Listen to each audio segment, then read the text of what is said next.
What's going on, YouTube? JT Reborn here, and welcome back to another edition of my DC comic book reviews. And in today's video, we're going to be talking about Arkham City, The Order of the World, issue number 2 of, I don't know how long this series is going to go on for, but it was listed as one of the Fear State tie-ins based on that whole checklist thing. Although, all things considered, there's really no references to the whole magistrate thing in this issue. And if so, they're so minuscule that it doesn't really feel like a tie-in. It feels kind of like its own separate thing, more tied to the events of the whole 8A situation and not really the core Fear State storyline. So if you're following along with Fear State and you feel like you have to read everything else, this one just feels kind of separate. So why they really listed it as one, I have no idea. But anyways, this issue was written by Dan Watters with art by Dani. Why they don't include their last name is beyond me. But if you saw my previous video, I'm not sure if anyone really did.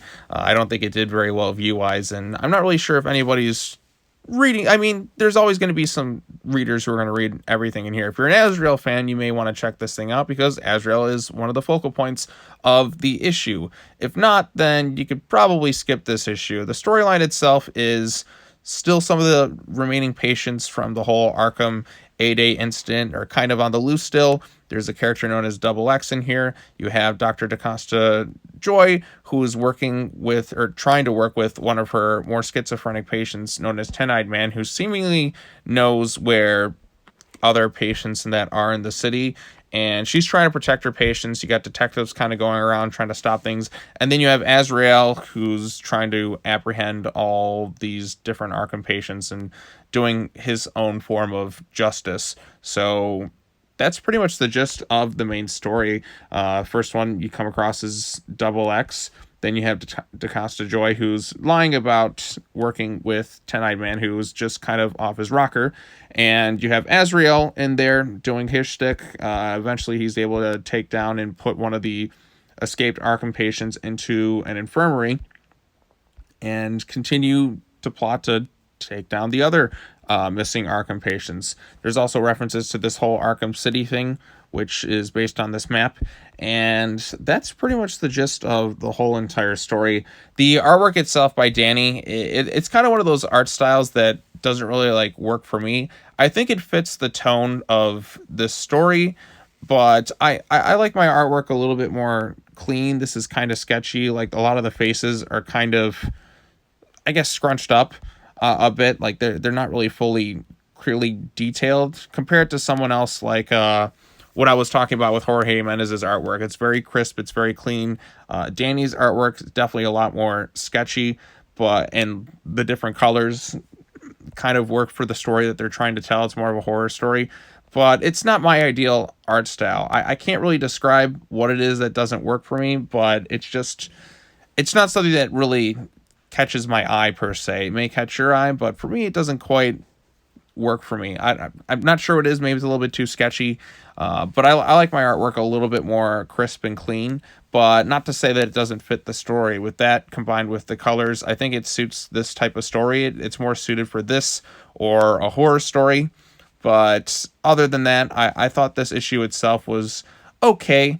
I'm not really too engaged in the story that's going on here with the whole rounding up of Arkham 8A patients, probably because I don't really have a connection to the characters involved with this thing. I'm not really familiar with Dr. Joy. I'm not sure if she's been in really anything else. Azrael, I know about, but I'm not as well versed in the Azrael lore as I am with some of the other Bat Family characters, because Azrael hasn't really been featured much, all things considered, with a lot of Batman-related titles. I think he was in that Justice League Odyssey book, but I never picked that thing up. But Azrael hasn't really been as big a character post-1990s, I should say. He's kind of cool, but he hasn't really been featured as heavily. So Azrael was my main draw to this thing, and plus I wanted to check out every Fear State tie-in and cover it on the channel. But because it's just kind of off doing its own thing, I don't think it's really necessary if you're interested in the whole Fear State storyline. If you want to know more about some of the more minor, I guess, Batman-related Arkham villain patients, you can go ahead and check this thing out. You'll get a story out of it, but it's not really a story I find all that engaging. So, yep, that's all I really have to say about this issue. I'll probably keep covering until this series is done since I already started it. Not sure if anybody will watch it, but here you go. There's my quick thoughts on Arkham City, The Order of the World #2. It's listed as the last, like, this issue is listed as a Fear State tie-in, probably the last on that whole checklisting that they got going on here. So I figured I might as well finish talking about it. So there you go. I'll probably cover the next issue next month, but after that, I'm not exactly sure because this storyline's not really captivating me, all things considered. So if you read this issue, tell me your thoughts on it in the comment section down below. If you're intrigued by it or some sort of response to it, just post a comment down below. But anyways, that's all I have to say. Be sure to like this video, share it with your friends, subscribe to the YouTube channel for more content, hit that bell for notifications. Be sure to come back next time as I'm going to be trying to catch up on more of the Fear State tie-ins, the I Am Batmans, the Catwomans, and Harley Quinns, because I have yet to talk about those ones. I think I talked about the first I Am Batman, so I'm going to try and catch up on that series first. Then I'll work towards Harley Quinn and Catwoman, and hopefully we'll be all ready to go by the time Fear State finishes up. Anyways, that's all I got to say. As always, take care now. Bye-bye then, and I will see you all in the next video. Peace.